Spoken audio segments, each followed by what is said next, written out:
Hi, this is Mary Grace with Quilting Bee number 6. Thank you to all of you, 111 of you, who at least started my last video. You really inspired me to work on my quilt and to record another video. So to you, I say thank you. Another great place to find inspiration is a quilting guild. I've just come from my November quilting guild and turned in my quilt and picked up another one. They always provide this great instructional piece. And so I changed the thread on my machine. I laid it out. I did my chain piecing. And I was getting to the last row when I realized either I have one extra or I'm too short. I don't know which it is. But so I have to lay the whole thing out, which I don't really have a quilting design wall. I have a bed in the room, so I will do that. And this is where I have to grow in my quilting experience. I don't think I would have ever put what I call coral next to bears. But it really worked well for this ABC because, B for bears, C for coral, and A for animals. So that made it really easy to lay out the pattern. But something's wrong, so I have to lay the whole thing out and figure out what's going on. And in this pattern request, they say make binding from your stash. Believe it or not, I don't have enough binding to make stash as far as I'm concerned because I like all my fabric too much. But this time, they included enough extra material for me to feel obligated to make binding. And that's a good thing because that's the whole reason I'm doing these service projects with the Quilts Guild. Not just because I'm not service-minded, because I am service-minded, but also to enhance my skills on doing this type of quilting. Because as you know, that's not quite my type of quilting yet. Also, the Quilt Guild, they bring in speakers. This woman starts to speak. I'm like, I think I've just heard this. And I had just heard her speech on Get It Done Quilt while I was quilting. So, she had a great life story, and she was ending with her app. She has an app called My Quilt, which is where you can take pictures of your quilt, record the story around the quilt, and that is what I think it is so important. I've watched several quilting tutorials, YouTubes, about how, quilting is the lost art of women that we don't have enough record of. So first of all, always put your name and the date of the quilt. Second of all, having a portfolio of everything you've made, it warms my heart for me, and I like to see other things that other people have made because, of course, it inspires me. And my greatest piece of inspiration and teacher, of course, was my mother. It was my mother who taught me how to sew, and I was most recently had to move some stuff, and I found this beautiful, not nightgown, but a robe she had made me. I think it was one of the last things she made me because my mother made dresses for us and nightgowns for like about 5 years. So there were 3 of us. She actually always made 4 of everything. She'd make it for me first, learn a bunch of stuff, make one for my next sister, remake mine down to my smallest sister, and then I would get the newest one that was always the best. So there's a lot to be said for putting all of your stuff in a portfolio. I have all of my on Facebook. I have 3 different albums on Facebook at least. I have one for things I've stitched by hand, which is my cross stitch, different floss tube. Things I've stitched by machine, fiber art, and then I have a whole album of stuff my mother has done because she, it's thanks to her that I have this creative outlet that I enjoy so much. And being able to post her, I've been posting from photo albums, pictures of things she's sewn, and she's getting a real kick out of it. And so is my sisters and everyone on I only have about 70 friends, so they're all they either love it or they're just tolerating it, whichever. So having a portfolio of all the things you've done, and this My Quilt app can do that, is great. But I want to have it on Facebook because I have other than just quilts, and that way I have them all in one place. And if Facebook ever dies on me, I will be very, very sad. So I need to look at my notes for a minute because I've lost my place. Okay, quilt haul. I was ironing something on my quilting ironing board, and it has a stain, and I ironed a stain into something, so I had to get myself a new ironing board cover. And also because the one I got as replacement was very thin, so I wanted a slightly thicker one, and I got the coolest one. It's got, you know, all these ruler things on it for quilting. Okay, yeah, I know I'll never use it because you don't cut on this mat, you cut on your cutting mat, but it's really cool, and I love me a good theme. But I had to turn my ironing board around. And I liked having the nose up here so I could stack things for when I do this video. So I'm working on it. We'll see how it goes.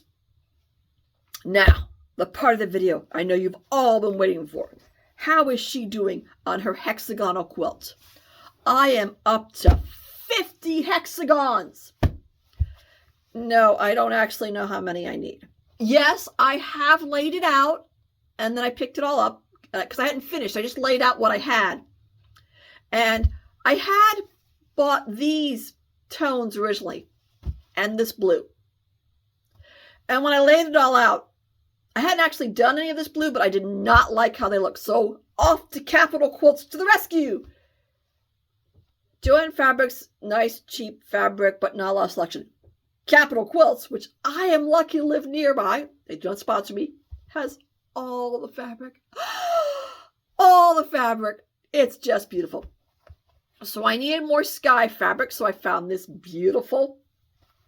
Look, it's, and I fussy cut this just a bit, the wind blowing, and then this, which I thought brought the green and the blue together so nicely. And of course, these are my really well done hexagons.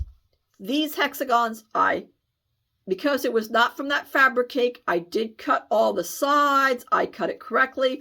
I'm even using real material on the back as opposed to recycling old bed sheets, which I still am glad I'm doing. But the nice new fabric does work better. Yes, I have 8,423 threads I need to cut because I haven't learned perfectly to always hit that button to cut the fabrics. Usually what I do is to hit the button to go back and forth and hit the button to cut the fabric, to cut the thread, and then realize I haven't even done what I'm supposed to do. So I have to redo back and forth. And I will master my buttons on my machine. I will. I obviously have made the decision to quilt my hexagons, which is not necessarily necessary because I found out the rule is a hand. I kind of knew that. I went to another judging class, and this is quilting adjacent because at this time's judging class, it was all about quilts. She talked to us about a little bit about, actually she didn't talk to us much. She gave us lots of different quilts to play with and observe and think about and putting all the materials together and what have you. And then she gave us papers to read, which I need to go back and read should I ever get to judge a quilting class. But it's just a fun place to go and meet with other people and be inspired. Because we all need some inspiration in our life. I hope you're finding some inspiration here. So, 50 hexagons. I'm up to 50. I've done some beautiful white ones. I didn't go back and fix... I wasn't going to go back and fix the ones that I had sewed on position number 1 versus position number 2 on my sewing machine. Until I started getting my quilt together. Look at this. I didn't even know how big I was going to make it. But this 7 pieces is the size of roughly a door, which is what I wanted to roughly do it. So that is what I'm going with. And it was when I got it together, because it was some of the green ones that I had done in position number 1 versus 2. And where it flares right here, it was flaring so far open that you could see the white part of the material. So even after the quilt was already put together, I went and picked some of the edges out and fixed the positioning. You can see right here, I still need to rough this a little bit. You can see where it's got the old and the new, and the reused bed sheet really holds the old stitching sometimes. But the point is, I have actually started putting it together. And see, this was the part where when I put it together, I didn't like how this piece of blue material looked here. I didn't actually even make a quilt out of it. I thought that just does not look like sky. So off to Capital Quilts, and I got this beautiful material. So here is the start of my quilts. See, I might have to go back and fix this one. See how it flares out so far in comparison to the ones that were done right? But we'll see. I was trying not to go back, but I might have to. This is really a third place quilt, if I'm lucky. I'm trying hard. I'm learning a lot. So I have decided to, as you can see, I've done a star pattern here, but here I repeated the hexagon pattern because that's the tree. And on the clouds or sky, I repeated the hexagon pattern. I wanted a different pattern for the grass. See, this is the grass because it's outlined in green. This is the tree because it's outlined in red, brown. Red would be very modern. It's brown, like the branches. See the center trunk and then the branches coming out. But so I thought I would do straight up and down like grass, but it looks really bad. So I had to pick that all out. And I know you're part of you thinking, Mary Grace, your edge is special. I like that. I think it's really nifty. So I'm going to leave it just the pointy edges out. But I have definitely gotten pretty far. This is 21. I'm really pleased with this. And I hope that it has inspired you to do a hexagonal quilt or some other quilt, you know, whatever suits your fancy. And I hope you get some quilting time in over the holidays. And thank you for watching my video. I really enjoy quilting and doing videos. So thank you. Have a great day.